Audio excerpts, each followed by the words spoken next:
9th Standard Social, Chapter 9, revolution and unification of Nations. ನೋಡಿ, revolution ಅಂದರೆ ಏನು? ಕ್ರಾಂತಿ ಅಂತ ಅರ್ಥ. ಯೂನಿಫಿಕೇಷನ್ ಅಂದರೆ ಜಾಯಿನ್ ಆಗೋದು, ಯುನೈಟ್ ಆಗೋದು ಅಂತ ಅರ್ಥ.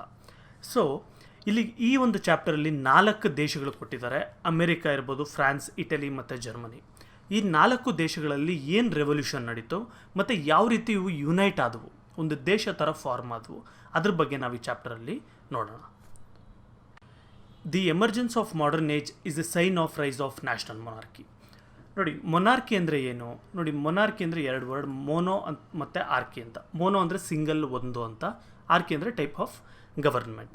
ಸೊ ಮೊನಾರ್ಕಿ ಅಂದರೆ ಏನು? ಒಬ್ಬ ವ್ಯಕ್ತಿ ರೂಲ್ ಮಾಡೋದು ಅಥವಾ ರಾಜ ರೂಲ್ ಮಾಡೋದು ಏನಿರುತ್ತೆ ಅದನ್ನು ನಾವು ಮೊನಾರ್ಕಿ ಅಂತೀವಿ.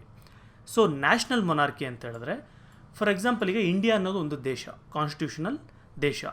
ಇದನ್ನು ಯಾರಾದರೂ ರಾಜ ರೂಲ್ ಮಾಡ್ತಾ ಇದ್ರೆ ಅದನ್ನು ನಾವು ನ್ಯಾಷನಲ್ ಮೊನಾರ್ಕಿ ಅಂತ ಕರಿತೀವಿ. ಸೊ ಈ ನ್ಯಾಷನಲ್ ಮೊನಾರ್ಕಿ ಏನು ಶುರುವಾಗುತ್ತೆ ಇಡೀ ಪ್ರಪಂಚದಲ್ಲಿ? ನೋಡಿ, ಮೊದಲು ಈ ನ್ಯಾಷನಲ್ ಮೊನಾರ್ಕಿ ಇರಲಿಲ್ಲ, ಜಸ್ಟ್ ಒಂದು ಮೊನಾರ್ಕಿ ಇರ್ತಾಯಿತ್ತು. ರಾಜ ಅಥವಾ ಫ್ಯೂಡಲ್ ಲಾರ್ಡ್ಸ್ ಇವರೆಲ್ಲ ರೂಲ್ ಮಾಡ್ತಾಯಿದ್ರು. ಆಮೇಲೆ ಒಂದು ದೇಶ ಥರ ಫಾರ್ಮ್ ಮಾಡಿಕೊಂಡು ಅದನ್ನು ರಾಜ ರೂಲ್ ಮಾಡೋಕ್ಕೆ ಶುರು ಮಾಡ್ತಾನಲ್ಲ, ಅದು national monarchy.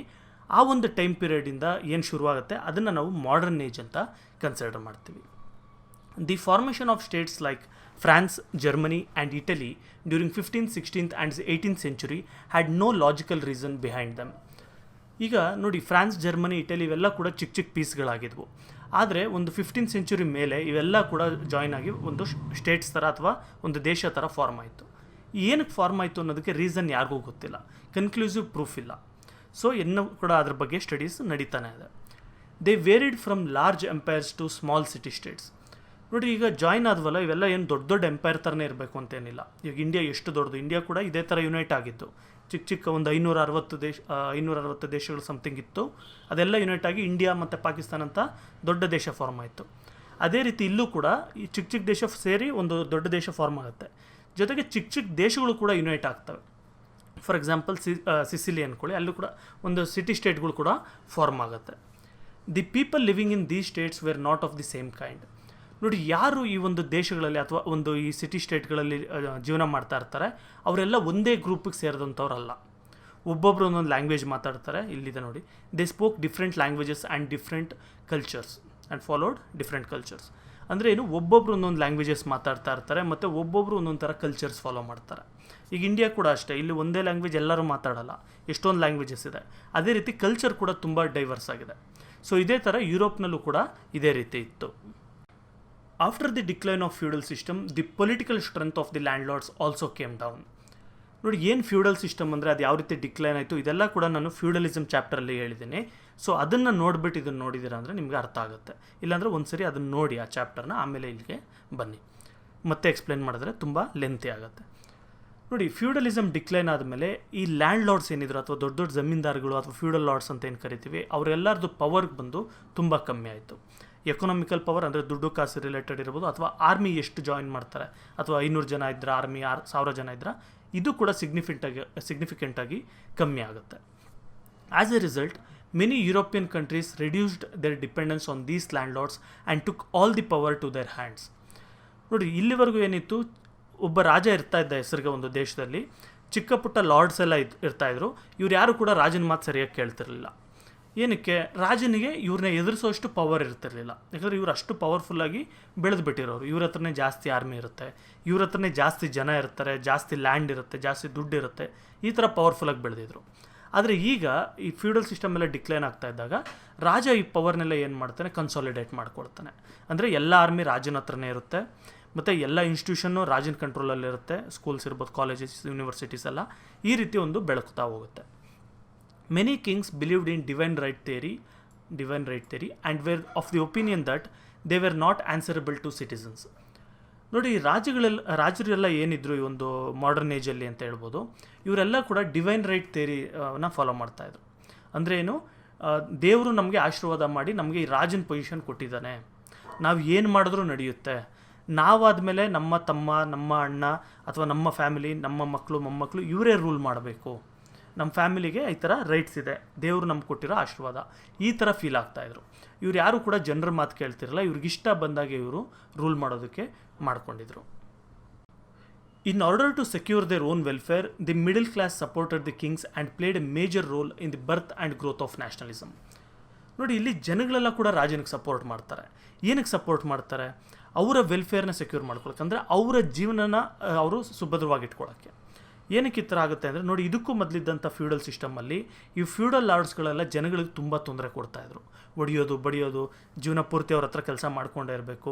Individual property rights ಇರಲಿಲ್ಲ, ಜಾಗ ಕೂಡ ಇವ್ರು ಕೊಡ್ತಿರಲಿಲ್ಲ, ಎಲ್ಲ ಕೂಡ ಅವ್ರ ಅಂಡರಲ್ಲೇ ಇರೋದು, ಇವ್ರು ಹೋಗಿ ಜಸ್ಟ್ ಕೆಲಸ ಮಾಡಬೇಕು, ಈ ಥರ. ಆದರೆ ಈಗ ಒಂದು ದೇಶ ಥರ ಫಾರ್ಮ್ ಮಾಡಿ ಬಿಸ್ನೆಸ್ ಎಲ್ಲ ಮಾಡೋದಕ್ಕೆ ಶುರು ಮಾಡ್ತಾರಲ್ಲ, ಅಂದರೆ ಟ್ರೇಡ್. ನೋಡಿ, ಒಂದು ರಾಜ ಅಥವಾ ಒಂದು ಊರಲ್ಲೇ ಅವ್ರು ಎಲ್ಲ ಇರಬೇಕು ಅಂದರೆ ಬಿಸ್ನೆಸ್ ಅಷ್ಟು ನಡೆಯಲ್ಲ. ಅದೇ ಒಂದು ದೇಶ ಥರ ಫಾರ್ಮ್ ಆಗಿಬಿಟ್ಟು ಇಲ್ಲಿಂದ ಗುಡ್ಸ್ ರೆಡಿ ಆಗೋದು ಬೇರೆ ಕಡೆ ರೆಡಿ ಆಗೋದು ಇನ್ನೊಂದು ಕಡೆಗೆ, ಈ ಥರ ಟ್ರಾನ್ಸ್ಫರ್ ಆಗ್ತಾಯಿತ್ತು ಅಂದರೆ ಜನಗಳು ಕೂಡ ಹ್ಯಾಪಿಯಾಗಿರ್ತಾರೆ, ಯಾಕಂದರೆ ಗೂಡ್ಸ್ ಟ್ರಾನ್ಸ್ಫರ್ ಆಗೋದ್ರಿಂದ.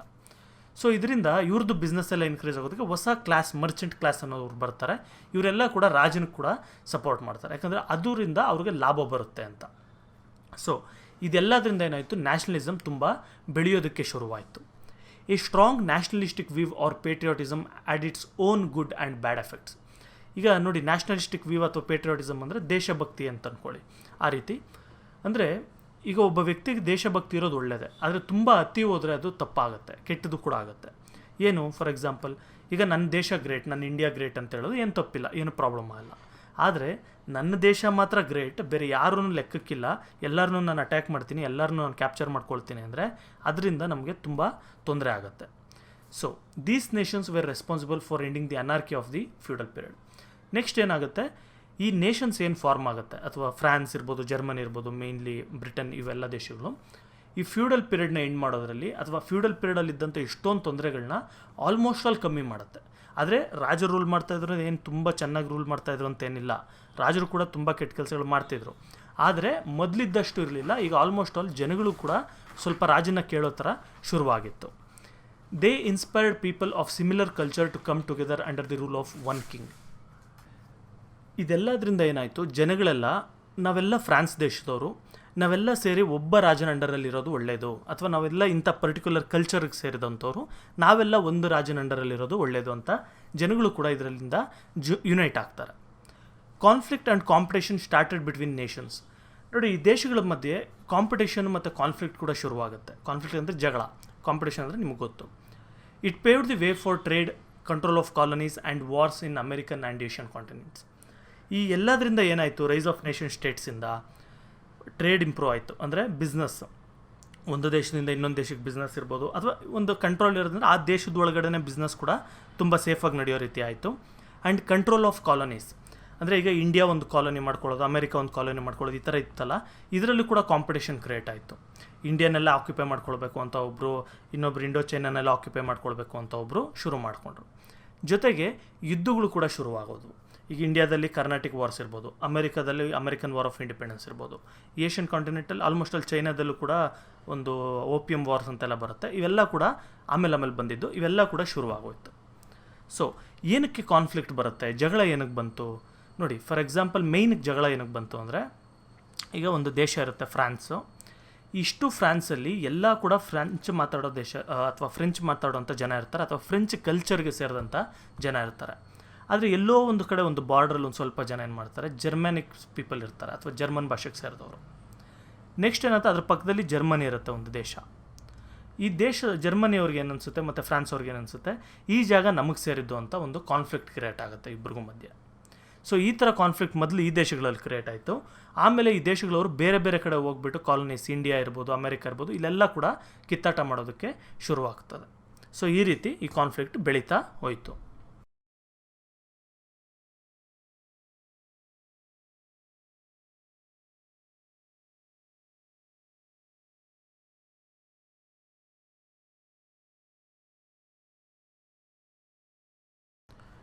ಈಗ ಇದೆಲ್ಲ ಕೂಡ ನಾನು ಹೇಳಿದ್ದು ಇಂಟ್ರೊಡಕ್ಷನ್. ಸೊ ಏನಕ್ಕೆ, ಯಾವ ರೀತಿ ನೇಷನ್ ಸ್ಟೇಟ್ಸ್ ಎಲ್ಲ ಫಾರ್ಮ್ ಆದವು ಅಂತ ನಿಮ್ಗೆ ಒಂದು ಜಸ್ಟ್ ಒಂದು ಐಡಿಯಾ ಕೊಡೋದಕ್ಕೆ. ಈಗ ಇಂಡಿವಿಜುವಲ್ ನೇಷನ್ ಸ್ಟೇಟ್ಸ್ ಅಥವಾ ಇಂಡಿವಿಜುವಲ್ ದೇಶಗಳು ಯಾವ ರೀತಿ ಫಾರ್ಮ್ ಆದವು ಅದ್ರ ಬಗ್ಗೆ ಕೂಡ ನೋಡೋಣ. ಮೊದಲನೇದಾಗಿ ಇಲ್ಲಿ ಅಮೆರಿಕನ್ ವಾರ್ ಆಫ್ ಇಂಡಿಪೆಂಡೆನ್ಸ್. ಅಂದರೆ ಈಗ ಇಂಡಿಯಾದವರು ಯಾವ ರೀತಿ ಬ್ರಿಟಿಷ್ ಅವ್ರ ವಿರುದ್ಧ ಹೋರಾಟ ಮಾಡಿ ಇಂಡಿಪೆಂಡೆನ್ಸ್ ತೊಗೊಂಡ್ರೋ, ಅದೇ ರೀತಿ ಅಮೆರಿಕನ್ಸು ಕೂಡ ಬ್ರಿಟಿಷ್ ಅವ್ರ ವಿರುದ್ಧ ಹೋರಾಟ ಮಾಡಿ ಇಂಡಿಪೆಂಡೆನ್ಸ್ ತೊಗೊಂಡಿರ್ತಾರೆ. ಸೊ ಅದ್ರ ಬಗ್ಗೆ ಏನೇನಾಯಿತು ಅಂತ ನಾವಿಲ್ಲಿ ಸ್ಟಡಿ ಮಾಡೋಣ. After the discovery of America many European countries started establishing colonies there. ನೋಡಿ, ನಿಮ್ಗೆ ಆಲ್ರೆಡಿ ನಾನು ಒಂದು ಇದರಲ್ಲಿ ಒಂದು ವಿಡಿಯೋದಲ್ಲಿ ನಾನು ನಿಮಗೆ ತೋರಿಸಿದ್ದೀನಿ ಎಲ್ಲಿ ಬರುತ್ತೆ ಅಮೆರಿಕ ಅಂತ. ಸೊ ಆ ಅಮೆರಿಕಾದಲ್ಲಿ ಏನು ಮಾಡಿದ್ರು, ಅಮೆರಿಕ ಕಾಂಟಿನೆಂಟ್ನ ಕಂಡಿಡಿದ ಮೇಲೆ ಯುರೋಪಿಯನ್ ದೇಶದ ಜನಗಳು, ಅಂದರೆ ಇಲ್ಲಿ ಯಾರ್ಯಾರು ಬಡವರು ಇರ್ತಾರೆ ಅಥವಾ ಹೊಸ ಬಿಸ್ನೆಸ್ ಏನಾದ್ರು ಶುರು ಮಾಡಬೇಕು ಅಂದ್ಕೊಂಡಿರ್ತಾರೆ, ಅವರೆಲ್ಲ ಕೂಡ ಹೋಗಿ ಅಮೆರಿಕಾಗೆ ಸೆಟ್ಲ್ ಆಗೋಕ್ಕೆ ಶುರು ಮಾಡ್ಕೊಳ್ತಾರೆ ಆ ದೇಶದಲ್ಲಿ. ನೋಡಿ, ಅಮೆರಿಕಾ ಅಂತ ಹೇಳಿದ ತಕ್ಷಣ ಎಲ್ಲ ಅಲ್ಲಿ ಅಮೆರಿಕನ್ಸೇ ಇರ್ತಾರೆ, ವೈಟ್ ಪೀಪಲ್ ಇರ್ತಾರೆ ಅಲ್ಲ. ಮೊದಲು ಇಲ್ಲಿ ರೆಡ್ ಇಂಡಿಯನ್ಸ್ ಅಂತ ಇರ್ತಾರೆ.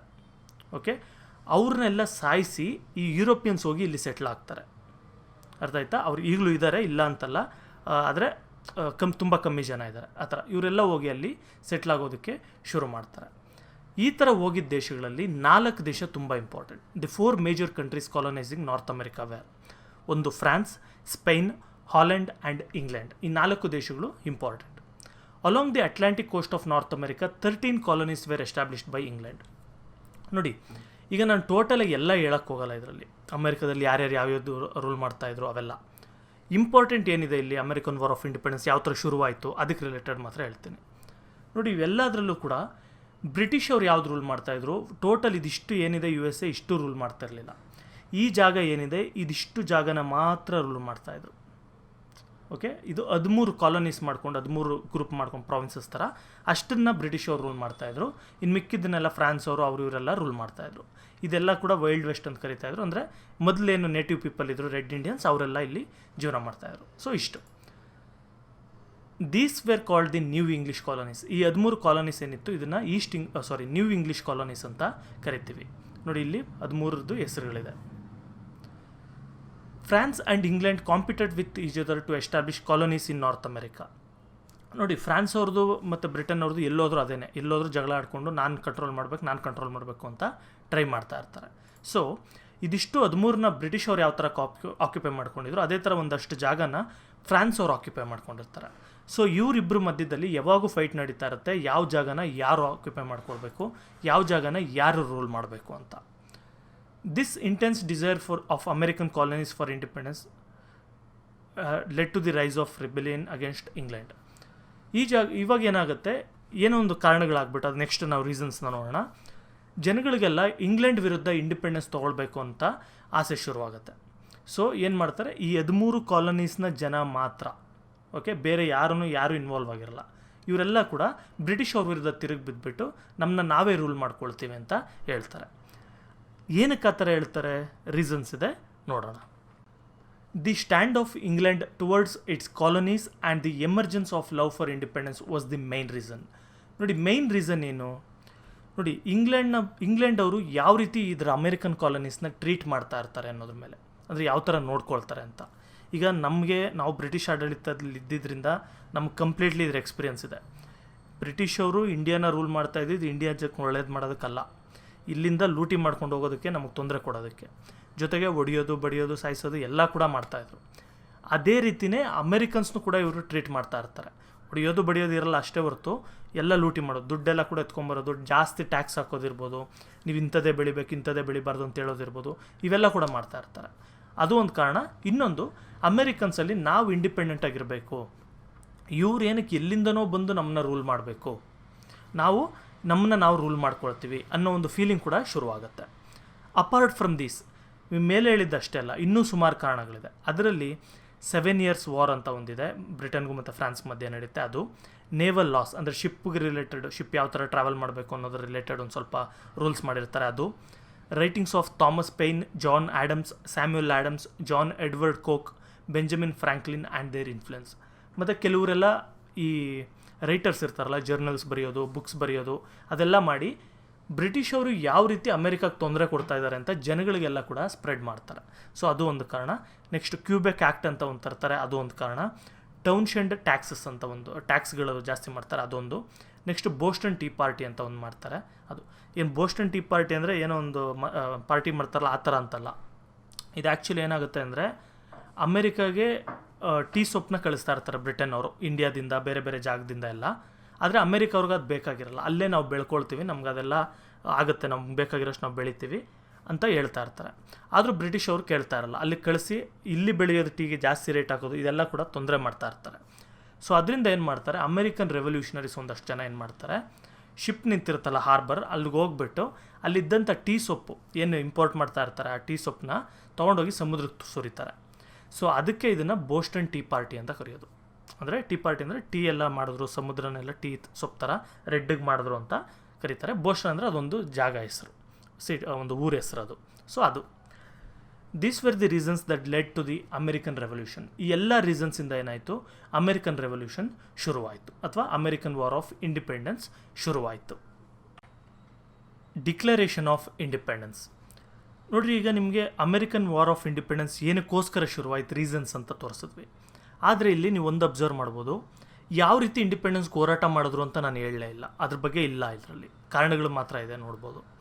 ಡೈರೆಕ್ಟಾಗಿ ಡಿಕ್ಲರೇಷನ್ಗೆ ಹೋದ್ವಿ. ಏನಕ್ಕೆ ನೋಡಿ, ಇಂಡಿಯಾದಲ್ಲಿ ನಾವು ಬ್ರಿಟಿಷವ್ರ ಹತ್ರ ಹೋರಾಟ ಮಾಡಿ ನಮ್ಗೆ ಇಂಡಿಪೆಂಡೆನ್ಸ್ ಕೊಡ್ರಿ ಅಂತ ನಾವು ಕೇಳಿದ್ವಿ. ಆದರೆ ಅಮೆರಿಕದವ್ರು ಆ ಥರ ಮಾಡಲಿಲ್ಲ. ಅಮೆರಿಕದವ್ರು ಏನು ಮಾಡಿದ್ರು, ಇವತ್ತಿಂದ ನಾವು ಇಂಡಿಪೆಂಡೆಂಟ್, ನೀವು ಹೋಗ್ರಿ ಇಲ್ಲಿಂದ ಅಂತೇಳಿ ಕಳಿಸ್ಬಿಟ್ರು. ಮೊದಲು ಡಿಕ್ಲೇರ್ ಮಾಡಿದ್ರು, ಆಮೇಲೆ ಬ್ರಿಟಿಷವ್ರು ಇಲ್ಲಿ ಫೈಟ್ ಮಾಡೋಕ್ಕೆ ಬಂದಾಗ ಅವ್ರ ವಿರುದ್ಧ ಫೈಟ್ ಮಾಡಿದ್ದು. ಸೊ ನೋಡೋಣ ಏನಾಯಿತು ಅಂತ. To discuss the prevailing situation, representatives of the 13 British colonies of North America met in Philadelphia in 1774 CE. ನೋಡಿ, ಈಗ ಬ್ರಿಟನ್ಗೂ ಮತ್ತು ಅಮೆರಿಕಾಗೂ ಮಧ್ಯದಲ್ಲಿ ಸಿಚುವೇಶನ್ ತುಂಬ ಪ್ರಾಬ್ಲಮ್ಯಾಟಿಕಾಗಿ ಕ್ರಿಯೇಟ್ ಆಗಿರುತ್ತೆ. ಅಂದರೆ ಗಲಾಟೆಗಳಿರ್ಬೋದು, ಸ್ಟ್ರೈಕ್ಗಳಿರ್ಬೋದು, ಬಾಯ್ಕಾಟ್ಸ್ ಇರ್ಬೋದು, ಈ ರೀತಿ. ಸೊ ಇದಕ್ಕೇನು ಮಾಡಿದ್ರು, ಈ 13 ಬ್ರಿಟಿಷ್ ಕಾಲೋನೀಸಿಂದ ರೆಪ್ರೆಸೆಂಟೇಟಿವ್ಸ್ ಇಲ್ಲಿದೆಯಲ್ಲ, ಅವರೆಲ್ಲ ಕೂಡ ಒಂದು ಕಡೆ ಫಿಲಿಡೆಲ್ಫಿಯಾ ಅಂತ ಒಂದು ಸಿಟಿಯಲ್ಲಿ ಮೀಟ್ ಆಗ್ತಾರೆ 1774. They threaten to oppose with armed rebellion any move to cut short their independence.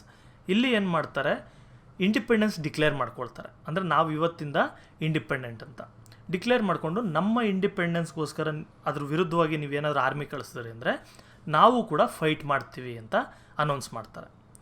The king of Britain declared this act as a revolt and sent military troop to suppress the same. ಈಗ ಇಂಡಿಯಾದಲ್ಲಿ ನಾವೇನಾದರೂ revolt ಮಾಡಿದ್ರೆ 1857 revolt ಈ ಥರ ಮಾಡಿದಾಗ ಯಾವ ರೀತಿ army ಕಳಿಸ್ಬಿಟ್ಟು ನಮ್ಮನ್ನ ತಣ್ಣಗಾಗಿಸ್ತಾಯಿದ್ರು, ಅದೇ ರೀತಿ ಅಮೆರಿಕ ಮೇಲೂ ಕೂಡ ಇವರು ಮಿಲಿಟ್ರಿನ ಕಳಿಸ್ತಾರೆ, ಹೋಗ್ಬಿಟ್ಟು ಅವ್ರನ್ನ ಸೋಲಿಸ್ರಿ ಅಂತ. The colonies had no option but to fight the British with the local arms. ಈಗೇನು ಮಾಡಿದ್ರು ಈ ಕಾಲೋನೀಸ್ ಎಲ್ಲ ಅಥವಾ ಅಮೆರಿಕನ್ ಕಾಲೋನೀಸ್, ಇವರೆಲ್ಲ ಕೂಡ ಬ್ರಿಟಿಷ್ ಅವ್ರ ವಿರುದ್ಧ ಫೈಟ್ ಮಾಡೋಕ್ಕೆ ಶುರು ಮಾಡಿದ್ರು. ಏನು ಯೂಸ್ ಮಾಡಿಕೊಂಡು, ಲೋಕಲ್ ಆರ್ಮ್ಸ್. ಅಂದರೆ ಈ ನಾಡ ಬಂದೂಕು ಆ ಥರ ಎಲ್ಲ ಹೇಳ್ತಾರಲ್ಲ, ಅಂದರೆ ಲೋಕಲ್ ಮ್ಯಾನ್ ಮೇಡ್ ಇರುತ್ತಲ್ಲ, ಮನೆಗಳಲ್ಲೇ ರೆಡಿ ಮಾಡೋದು, ಅಂಥ ವೆಪನ್ಸ್ ಯೂಸ್ ಮಾಡಿಕೊಂಡು, ಅಂಥ ಗನ್ಸ್ ಯೂಸ್ ಮಾಡಿಕೊಂಡು ಫೈಟ್ ಮಾಡೋಕ್ಕೆ ಶುರು ಮಾಡಿದ್ರು. In this manner, on 19th April 1775, at Lexington, when a troop of colonies attacked the British, the American War of Independence began. So ಈ ರೀತಿ 1775 ಏಪ್ರಿಲ್ 19 ಯುದ್ಧ ಶುರುವಾಗುತ್ತೆ ಲೆಕ್ಸಿಂಗ್ಟನ್ನಲ್ಲಿ. ಇಲ್ಲಿ ಈ ಕಾಲೋನೀಸ್ನ ಕೆಲವು ಟ್ರೂಪ್ಸು ಬ್ರಿಟಿಷ್ ಅವ್ರನ್ನ ಅಟ್ಯಾಕ್ ಮಾಡಿಬಿಟ್ಟು ಈ ವಾರ್ನ ಶುರು ಮಾಡ್ತಾರೆ. ಇದು ಅಮೆರಿಕನ್ ವಾರ್ ಆಫ್ ಇಂಡಿಪೆಂಡೆನ್ಸ್.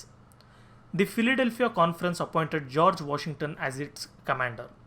ಇವರೇನು ಮಾಡ್ತಾರೆ, ಫಿಲಿಡೆಲ್ಫಿಯಲ್ಲಿ ಎಲ್ಲ ಮೀಟಿಂಗ್ ಮಾಡಿರ್ತಾರಲ್ಲ ಅವರೆಲ್ಲ ಏನು ಮಾಡ್ತಾರೆ, ನಾವು ಬ್ರಿಟಿಷ್ ಅವ್ರ ವಿರುದ್ಧ ಹೋರಾಟ ಮಾಡೋದಕ್ಕೆ ಮಿಲಿಟ್ರಿಗೆ ಒಬ್ಬರು ಲೀಡರ್ ಇರಬೇಕಲ್ಲ, ಒಬ್ಬರನ್ನ ಅಪಾಯಿಂಟ್ ಮಾಡ್ತೀವಿ ಅಂತ ಜಾರ್ಜ್ ವಾಷಿಂಗ್ಟನ್ ಅನ್ನೋಂಥ ವ್ಯಕ್ತಿನ ಅಪಾಯಿಂಟ್ ಮಾಡ್ತಾರೆ. ಈಗ ಜಾರ್ಜ್ ವಾಷಿಂಗ್ಟನ್ ಅವ್ರ ಬಗ್ಗೆ ನೋಡೋಣ. George Washington was A planter in Virginia. ನೋಡಿ, ವರ್ಜಿನಿಯಾ ಅನ್ನೋ ಒಂದು ಸ್ಟೇಟಲ್ಲಿ ಇವರೊಬ್ಬರು ಪ್ಲಾಂಟರ್ ಆಗಿರ್ತಾರೆ. ಏನು ಪ್ಲಾಂಟರ್ ಅಂತ ಹೇಳಿದ್ರೆ, ಒಂದು ದೊಡ್ಡ ಎಸ್ಟೇಟ್ ಇಟ್ಕೊಂಡು ಅಲ್ಲಿ ಮರಗಳೆಲ್ಲ ಬೆಳೆಸೋದು, ಟೀ ಎಸ್ಟೇಟ್ ಮಾಡೋದು, ಇದೆಲ್ಲ ಮಾಡ್ತಾರಲ್ಲ ಅಂಥವ್ರು. ಈ played A major role as A military officer in 7-year war against France and gained popularity. ನೋಡಿ, ಇವ್ರಿಗೆ ಇವಾಗ ಏನಕ್ಕೆ ಇವ್ರನ್ನ ಸೆಲೆಕ್ಟ್ ಮಾಡಿದ್ರು, ಇವ್ರಿಗೆ ತುಂಬ ಎಕ್ಸ್ಪೀರಿಯನ್ಸ್ ಇರುತ್ತೆ ಮತ್ತು ತುಂಬ ಪಾಪ್ಯುಲರ್ ಲೀಡರ್ ಆಗಿರ್ತಾರೆ. ಈ ಪಾಪ್ಯುಲಾರಿಟಿ ಮತ್ತು ಎಕ್ಸ್ಪೀರಿಯನ್ಸ್ ಎಲ್ಲಿಂದ ಬಂದಿರುತ್ತೆ, ನಾನು ಪ್ರೀವಿಯಸ್ಲಿ ಹೇಳಿದ್ನಲ್ಲ 7-year ವಾರ್ ಅಂತ ಆಗಿರುತ್ತೆ ಫ್ರಾನ್ಸ್ ಮತ್ತು ಇಂಗ್ಲೆಂಡ್ ಮಧ್ಯದಲ್ಲಿ ಅಂತ. ಆ ಯುದ್ಧದಲ್ಲಿ ಇವರು ಕೂಡ ಇನ್ವಾಲ್ವ್ ಆಗಿರ್ತಾರೆ. ಈಗ ನಾನು ನಿಮ್ಗೆ ಹೇಳಿದೆ, ಫ್ರಾನ್ಸು ಬ್ರಿಟನ್ನವ್ರು ಎಲ್ಲೋದ್ರೂ ಕಿತ್ತಾಡ್ತಾರವರು ಅಂತ ಅವಾಗ ಆ ಟೈಮಲ್ಲಿ. ಸೊ ಅದರಿಂದ ಆ ಯುದ್ಧದಲ್ಲಿ ಇವರು ಬ್ರಿಟನ್ ಪರವಾಗಿ ಹೋರಾಟ ಮಾಡಿರ್ತಾರೆ. ಈ encourage the illiterate and unorganised colonised army with courage and enthusiasm. ನೋಡಿ, ಈಗ ನಮಗೂ ಇಂಡಿಪೆಂಡೆನ್ಸ್ ಬರೋದಕ್ಕೂ ಮೊದಲು ನಮ್ಮಲ್ಲೂ ತುಂಬ ಜನ ಇಲ್ಲಿಟ್ರೇಟ್ಸ್ ಇದ್ದರು. ಅಂದರೆ ಓದೋಕ್ಕೆ ಬರೆಯೋಕ್ಕೆ ಬರದೇ ಇರೋರು, ಚಿಕ್ಕ ಪುಟ್ಟ ಕೆಲಸಗಳು ಮಾಡ್ಕೊಳ್ಳೋರು, ಈ ಥರನೇ ಸುಮಾರು ಜನ ಇದ್ದಿದ್ದು. ಅದೇ ರೀತಿ ಅಮೆರಿಕಾದಲ್ಲೂ ಕೂಡ ಅದೇ ರೀತಿ ಇಲ್ಲಿಟ್ರೇಟ್ ಪೀಪಲ್ಲೇ ಜಾಸ್ತಿ ಇದ್ದಿದ್ರು ಆ ಟೈಮಲ್ಲಿ. ಇವ್ರು ಏನು ಮಾಡಿದ್ರು, ಇವ್ರನ್ನೆಲ್ಲ ಕೂಡ ಯುನೈಟ್ ಮಾಡಿ ನಾವೆಲ್ಲ ಸೇರಿ ಫೈಟ್ ಮಾಡಬೇಕು ಅಂತ ಒಂದು ಆರ್ಮಿ ರೆಡಿ ಮಾಡಿಕೊಂಡು ಬ್ರಿಟಿಷ್ ಅವ್ರ ವಿರುದ್ಧ ಹೋರಾಟ ಮಾಡಿದ್ರು. He made dum fight against the British army ಬ್ರೇವ್ಲಿ. On the 4th of July 1776, the Philadelphia national conference adopted the famous Declaration of Independence. 4th July 1776 ಏನು ಮಾಡ್ತಾರೆ, ಈ ಫಿಲಿಡೆಲ್ಫಿಯಾ ಕಾನ್ಫರೆನ್ಸ್ ಅಥವಾ ಇವರೆಲ್ಲ ಲೀಡರ್ಸ್ ಮೀಟ್ ಆಗಿ ಏನು ಅಂದ್ಕೊಳ್ತಾರೆ, ಇವತ್ತಿಂದ ಅಮೆರಿಕ ಇಂಡಿಪೆಂಡೆನ್ಸ್ ಅಂತ ಅದನ್ನು ಡಿಕ್ಲೇರ್ ಮಾಡ್ಕೊಳ್ತಾರೆ. This declaration mention that all the 13 British colonies have cut off their political relations with the motherland and have become free. ಇಲ್ಲೇನು ಹೇಳ್ತಾರೆ ಈ ಡಿಕ್ಲರೇಷನಲ್ಲಿ, ಈ 13 ಬ್ರಿಟಿಷ್ ಕಾಲೋನೀಸ್ ಏನಿರುತ್ತೆ, ಫುಲ್ ಅಮೆರಿಕ ಅಲ್ಲ, ಇದನ್ನು ನೀವು ನೆನ್ಪಿಟ್ಕೊಳ್ಬೇಕು. ಇಲ್ಲಿ ಒಂದು 13 ಬ್ರಿಟಿಷ್ ಕಾಲೋನೀಸ್ ಇರುತ್ತೆ ಈ ಜಾಗದಲ್ಲಿ. 13 ಕಾಲೋನೀಸ್ ಮಾತ್ರ ಇಲ್ಲಿ ಇನ್ವಾಲ್ವ್ ಆಗೋದು. ಮಿಕ್ಕಿದೆಲ್ಲ ಜಾಗ ಹೆಂಗೆ ಅಮೆರಿಕ ಆಯಿತು, ಆಮೇಲೆ ಇವರೆಲ್ಲ ಕೂಡ ಫೈಟ್ ಮಾಡಿ ಜಾಯ್ನ್ ಆಗೋಕ್ಕೆ ಶುರು ಮಾಡಿದ್ರು. ಸೊ ಇವರೇನು ಅಂದ್ಕೊಂಡ್ರು, ಇವಾಗಿಂದ ಬ್ರಿಟಿಷ್ ಅವ್ರ ಜೊತೆ ನಾವು ಯಾವುದೇ ರೀತಿ ಪೊಲಿಟಿಕಲ್ ರಿಲೇಷನ್ಸ್ ಇಟ್ಕೊಳ್ಳಲ್ಲ, ಅಂದರೆ ಅವ್ರು ಹೇಳಿದ ರೂಲ್ಸ್ನ ಫಾಲೋ ಮಾಡೋದು ಇವೆಲ್ಲ ಏನೂ ಮಾಡಲ್ಲ, ನಾವು ಇಂಡಿಪೆಂಡೆಂಟ್ ಆಗಿ ಇದ್ದೀವಿ ಅಂತೇಳಿ ಅನೌನ್ಸ್ ಮಾಡ್ಕೊಳ್ತಾರೆ. ವಾರ್, ಈಗ ಯುದ್ಧ ಆಯಿತು ಅಂತ ನಾನು ಹೇಳಿದೆ, ಅಮೆರಿಕನ್ ವಾರ್ ಆಯಿತು ಅಂತ. ಯಾವ ರೀತಿ ಆಯಿತು ನೋಡೋಣ. The war between England and the colonies lasted for 5 years. ನೋಡಿ, ಈ ಯುದ್ಧ ಏನಾಗುತ್ತೆ, ಇದು 5 ವರ್ಷ ನಡೆಯುತ್ತೆ ಕಂಟಿನ್ಯೂಸ್ ಆಗಿ. 5 ವರ್ಷ ನಡೆಯುತ್ತೆ ಅಂದರೆ 5 ವರ್ಷನೂ ಫೈಟ್ ಮಾಡ್ತಾ ಇದ್ದಾರಾ ಅಂತ ಅಲ್ಲ. ಫಾರ್ ಎಕ್ಸಾಂಪಲ್ ನೋಡಿ, ಇಲ್ಲಿ ಸೈಡಲ್ಲಿ ಬರೀತೀನಿ. 5 ವರ್ಷ ಅಂತ ಹೇಳಿದ್ರೆ, ಈಗ ಇಷ್ಟು ಜಾಗ ಇರುತ್ತೆ ಅಂದ್ಕೊಳ್ಳಿ, ಇಲ್ಲೊಂದು ಕಡೆ ಫೈಟ್ ಮಾಡ್ತಾರೆ ಒಂದಿನ, ಈ ಆರ್ಮಿಯವರು, ಆಮೇಲೆ ಇನ್ನೊಂದೆಲ್ಲ ಹೋಗ್ತಾರೆ, ಇಲ್ಲೊಂದು ಸರಿ ಫೈಟ್ ಮಾಡ್ತಾರೆ, ಇನ್ನೊಂದು ಸರಿ ಹೋಗ್ತಾರೆ, ಇಲ್ಲೊಂದು ಸರಿ ಫೈಟ್ ಮಾಡ್ತಾರೆ, ಅದೇ ರೀತಿ ಹಿಂಗೆ ತಳ್ಕೊಂಬರ್ತಾ ಇಲ್ಲೊಂದು ಸರಿ ಫೈಟ್ ಆಗುತ್ತೆ. ಈ ಥರ ಟೋಟಲಾಗಿ ಕಂಟಿನ್ಯೂಸ್ ಆಗಿ 1 ತಿಂಗಳು ಗ್ಯಾಪಲ್ಲಿ, 5 ತಿಂಗಳು ಗ್ಯಾಪಲ್ಲಿ, 6 ತಿಂಗಳು ಗ್ಯಾಪಲ್ಲಿ, 1 ವರ್ಷ ಗ್ಯಾಪಲ್ಲಿ ಯಾವಾಗ ಎಲ್ಲೆಲ್ಲಿ ಆರ್ಮಿ ಮೀಟ್ ಆಗುತ್ತೆ ಅಲ್ಲೆಲ್ಲಿ ಫೈಟ್ ಆಗ್ತಾ ಟೋಟಲಾಗಿ ಇದು ಎಂಡ್ ಆಗೋಷ್ಟರಲ್ಲಿ 5 ವರ್ಷ ಆಗಿರುತ್ತೆ. Initially the colonies had to suffer setbacks. ನೋಡಿ, ಮೊದಲು ಕಾಲೋನೀಸ್ ಸೋಲ್ತಾ ಇರುತ್ತೆ. ಏನಕ್ಕೆ ಸೋಲ್ತಾ ಇರುತ್ತೆ ನೋಡಿ, ಇವರಿಗೆ ಯಾರಿಗೂ ಕೂಡ ಪ್ರೊಫೆಷ್ನಲಿ ಟ್ರೈನ್ಡ್ ಆರ್ಮಿ ಅಲ್ಲ, ಎಲ್ಲ ಕೂಡ ಹೊಲದಲ್ಲಿ ಕೆಲಸ ಮಾಡಿಕೊಂಡು ಅಲ್ಲಿ ಇಲ್ಲಿ ಫ್ಯಾಕ್ಟ್ರಿಗಳಲ್ಲಿ ಕೆಲಸ ಮಾಡುವಂಥ, ಫ್ಯಾಕ್ಟ್ರಿ ಅಂದರೂ ತುಂಬ ಏನು ಓದ್ಕೊಂಡು ಕೆಲಸ ಮಾಡೋವಂಥವ್ರಲ್ಲ, ಚಿಕ್ಕ ಪುಟ್ಟ ಕಾರ್ಮಿಕರು. ಇವರೆಲ್ಲ ಸೇರಿ ಫೈಟ್ ಮಾಡೋಕ್ಕಾಗತ್ತಾ? ಇಲ್ಲ. ಸೊ ಇದರಿಂದ ಇವರು ಸೋಲ್ತಾ ಹೋಗ್ತಾರೆ. George Washington had to face a lot of problems. George Washington ಅಥವಾ ಏನು ಲೀಡರ್ ಇದ್ದರು, ಇವ್ರಿಗೂ ಕೂಡ ತುಂಬ ಪ್ರಾಬ್ಲಮ್ಸ್ ಬರುತ್ತೆ. But in the battle of Saratoga the British army lost. Saratoga ಅಂತ ಒಂದು ಜಾಗದಲ್ಲಿ ಯುದ್ಧ ಒಂದು ನಡೆಯುತ್ತೆ, ನಾನು ಹೇಳಿದ್ನಲ್ಲ ಅಲ್ಲಲ್ಲಿ ನಡೀತಾ ಇರುತ್ತೆ ಅಂತ. ಆ ಥರ ಸ್ಯಾರಟೋಗಾ ಅನ್ನೋ ಒಂದು ಜಾಗದಲ್ಲಿ ಬ್ರಿಟಿಷ್ ಆರ್ಮಿಯವರು ತುಂಬ ಹೀನಾಯವಾಗಿ ಸೋದೋಗ್ತಾರೆ. With the help of the French army, George Washington defeated the British army in the battle of York. ನೋಡಿ, ಯಾರ್ಕ್ ಟೌನ್ ಅಂತ ಒಂದು ಜಾಗ ಇರುತ್ತೆ, ಇವಾಗ ನ್ಯೂಯಾರ್ಕ್ ಏನಿದೆ ಅದ್ರ ಸುತ್ತಮುತ್ತ. ಅಲ್ಲಿ ಜಾರ್ಜ್ ವಾಷಿಂಗ್ಟನ್ ಅವರು ಫ್ರೆಂಚ್ ಆರ್ಮಿ ಸಪೋರ್ಟ್ ತೊಗೊಂಡು, ನೋಡಿ ಇದನ್ನು ನೆನ್ಪಿಟ್ಕೊಳ್ಳಿ, ಅಮೇರಿಕನ್ ವಾರ್ ಆಫ್ ಇಂಡಿಪೆಂಡೆನ್ಸಲ್ಲಿ ಫ್ರೆಂಚ್ ಆರ್ಮಿಯವರು ಅಮೇರಿಕನ್ ಆರ್ಮಿಗೆ ಹೆಲ್ಪ್ ಮಾಡಿರ್ತಾರೆ. ಅಂದರೆ ಫ್ರಾನ್ಸಿಂದ ಇವರು ರಾಜ ಅಲ್ಲಿಗೆ ಕಳಿಸಿರ್ತಾನೆ, ಹೋಗಿ ಅಮೇರಿಕಾಗೆ ಇಂಡಿಪೆಂಡೆನ್ಸ್ ಕೊಡಿಸ್ಬಿಟ್ಟು ಬನ್ನಿರಿ ಅಂತ ಆರ್ಮಿನ. ಇದು ನೆನ್ಪಿಟ್ಕೊಳ್ಳಿ, ನೆಕ್ಸ್ಟ್ ಕೂಡ ಇದು ಬರುತ್ತೆ. ಸೊ ಜಾರ್ಜ್ ವಾಷಿಂಗ್ಟನ್ ಏನು ಮಾಡ್ತಾನೆ, ಅಲ್ಲಿ ಬ್ರಿಟಿಷ್ ಆರ್ಮಿಯವ್ರನ್ನ ಸೋಲಿಸ್ತಾರೆ. British commander Lord Cornwallis surrendered with his army. British commander ಏನು ಮಾಡ್ತಾರೆ, ಲಾರ್ಡ್ ಕಾರ್ನ್ವಾಲಿಸ್ ಅಂತ ಇರೋವಂಥ ವ್ಯಕ್ತಿ, ಅವನ ಆರ್ಮಿನ ಸರೆಂಡರ್ ಮಾಡ್ತಾರೆ. ಅಂದರೆ ಓಕೆ, ನಾವಿನ್ನು ಫೈಟ್ ಮಾಡೋಕ್ಕಾಗಲ್ಲ, ನಮ್ಮ ಹತ್ರ ಊಟ ಖಾಲಿ ಆಗಿದೆ, ನಮ್ಮ ಹತ್ರ ಫೈಟ್ ಮಾಡೋ ಶಕ್ತಿ ಇಲ್ಲ, ನಾವು ಸರೆಂಡರ್ ಆಗ್ತೀವಿ ಅಂತ. In the year 1783 CE, as per the Paris agreement, Britain accepted that the 13 colonies were independent. ನೋಡಿ, 1783 ಅಂದರೆ ಯುದ್ಧ ಶುರುವಾಗಿ ಯುದ್ಧ ನಿಂತೋಗಿ ಎಷ್ಟೋ ವರ್ಷಕ್ಕೆ, 1776 ಇವರು ಡಿಕ್ಲೇರ್ ಮಾಡಿಕೊಂಡ್ರು. 1783 ಹತ್ತತ್ರ ಒಂದು 7 ವರ್ಷ ಆದಮೇಲೆ ಬ್ರಿಟನ್ ಅವರು ಒಪ್ಕೊಳ್ತಾರೆ, ಏನು ಸರಿ ಅವ್ರಿಗೆ ಇಂಡಿಪೆಂಡೆನ್ಸ್ ಕೊಟ್ಟಿದ್ದೀವಿ ಬಿಡು ಅಂತ. ಇದ್ರೆ ಇವರು ಆಲ್ರೆಡಿ ಡಿಕ್ಲೇರ್ ಮಾಡ್ಕೊಂಡ್ಮೇಲೆ. Since the declaration of independence was made on 4th July, it became a day of great significance to the Americans. ನೋಡಿ, ಇಂಡಿಯಾದವ್ರು ಏನು ಮಾಡಿದ್ರು, ಬ್ರಿಟಿಷ್ ಅವರು ನಮ್ಗೆ ಇಂಡಿಪೆಂಡೆನ್ಸ್ ಕೊಟ್ಟಿದ್ದ ದಿನದಿಂದ ನಾವು ಇಂಡಿಪೆಂಡೆನ್ಸ್ ಶುರು ಮಾಡ್ತೀವಿ, ಅಂದರೆ ಇಂಡಿಪೆಂಡೆನ್ಸ್ ಡೇ ಅದು ಇದು ಎಲ್ಲ ಮಾಡ್ಕೊಂಡು ಹೋಗ್ತೀವಿ. ಆದರೆ ಅಮೆರಿಕಾದವ್ರು ಏನು ಹೇಳಿದ್ರು, ನೀವು ಯಾವಾಗ ಸೈನ್ ಮಾಡಿದ್ರಿ ಅಥವಾ ಪ್ಯಾರಿಸ್ ಅಗ್ರಿಮೆಂಟ್ ಯಾವಾಗ ಸೈನ್ ಮಾಡಿದ್ರೆ 1783, ಅದನ್ನು ನಾವು ಕನ್ಸಿಡರ್ ಮಾಡಲ್ಲ, ನಾವು ಯಾವಾಗ ಇಂಡಿಪೆಂಡೆನ್ಸ್ ಡಿಕ್ಲೇರ್ ಮಾಡ್ಕೊಂಡ್ವಿ ಅವಾಗಿಂದನೇ ನಾವು ಇಂಡಿಪೆಂಡೆಂಟ್ ಅಂತ ಹೇಳ್ಬಿಟ್ಟು ಅವರು ಆ 4th July ಇಂಡಿಪೆಂಡೆನ್ಸ್ ಡೇ ಥರ ಸೆಲೆಬ್ರೇಟ್ ಮಾಡ್ತಾರೆ. ಇವಾಗೂ ಕೂಡ ಅದು ಕಂಟಿನ್ಯೂ ಆಗ್ತಾ ಇದೆ. In the year 1787 CE, the representatives of all the 13 independent colonies met at Philadelphia and chose George Washington as the President of United States of America. ಇವ್ರೇನು ಮಾಡಿದ್ರು, ಇವರು ಬ್ರಿಟಿಷ್ ಅವ್ರ ವಿರುದ್ಧ ಫೈಟ್ ಮಾಡಿ ನಿಲ್ಲಿಸ್ಬಿಟ್ಟಿದ ತಕ್ಷಣ ಏನು ಯಾರನ್ನೂ ಪ್ರೆಸಿಡೆಂಟಾಗಿ ಸೆಲೆಕ್ಟ್ ಮಾಡೋದು ಅದೆಲ್ಲ ಮಾಡಲಿಲ್ಲ, ಅವರವರನ್ನೇ ರೂಲ್ ಮಾಡ್ಕೊಳ್ತಾ ಇದ್ರು, ಅಂದರೆ ಇಂಡಿವಿಜುವಲ್ ಕಾಲೋನೀಸ್ನ. ಆದರೆ 1787 ಏನು ಮಾಡಿದ್ರು, ಎಲ್ಲ ಕೂಡ ರೆಪ್ರೆಸೆಂಟೇಟಿವ್ಸ್ ಬಂದು ಒಂದು ಕಡೆ ಮೀಟ್ ಆಗಿಬಿಟ್ಟು ಫಸ್ಟ್ ಪ್ರೆಸಿಡೆಂಟಾಗಿ, ಅಮೇರಿಕನ್ ಪ್ರೆಸಿಡೆಂಟಾಗಿ ಜಾರ್ಜ್ ವಾಷಿಂಗ್ಟನ್ ಅವ್ರನ್ನ ಸೆಲೆಕ್ಟ್ ಮಾಡ್ತಾರೆ. They created a constitution which is the first written constitution in the world. ಇವ್ರೇನು ಮಾಡ್ತಾರೆ, ಇವ್ರದೇ ದೇಶಕ್ಕೆ ಒಂದು ಕಾನ್ಸ್ಟಿಟ್ಯೂಷನ್ ಕೂಡ ರೆಡಿ ಮಾಡ್ಕೊಳ್ತಾರೆ. ಅಂದರೆ ಲಾ ಬುಕ್ ಇದನ್ನು ರೆಡಿ ಮಾಡ್ತಾರೆ. ಇದು ಪ್ರಪಂಚದಲ್ಲೇ ಮೊದಲು ಬರೆದಂಥ ಕಾನ್ಸ್ಟಿಟ್ಯೂಷನ್.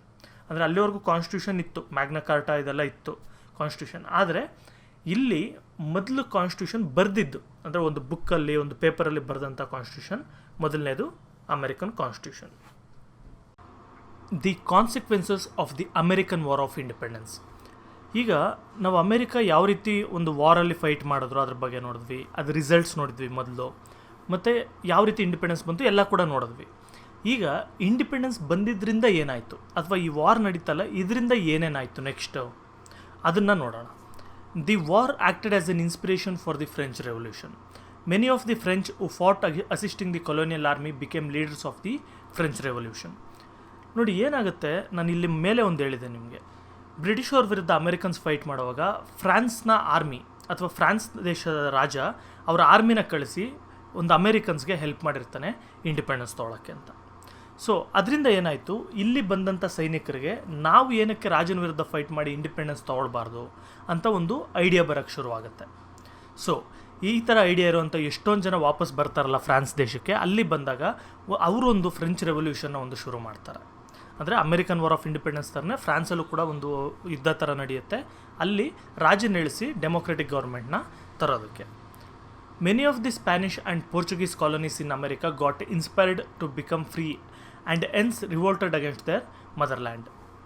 ನೋಡಿ ಈಗ ಅಮೆರಿಕಾ ಅಂದರೆ ನಿಮ್ಗೆ ಒಂದು ಹೇಳ್ತೀನಿ ನೋಡಿ, ಅಮೆರಿಕಾ ಈಗ ಇಷ್ಟು ದೊಡ್ಡ ದೇಶ ಇರುತ್ತೆ. ಫಾರ್ ಎಕ್ಸಾಂಪಲ್ ಇದಿಷ್ಟು ನಾರ್ತ್ ಅಮೆರಿಕಾ, ಇದಿಷ್ಟು ಸೌತ್ ಅಮೆರಿಕಾ ಇರುತ್ತೆ.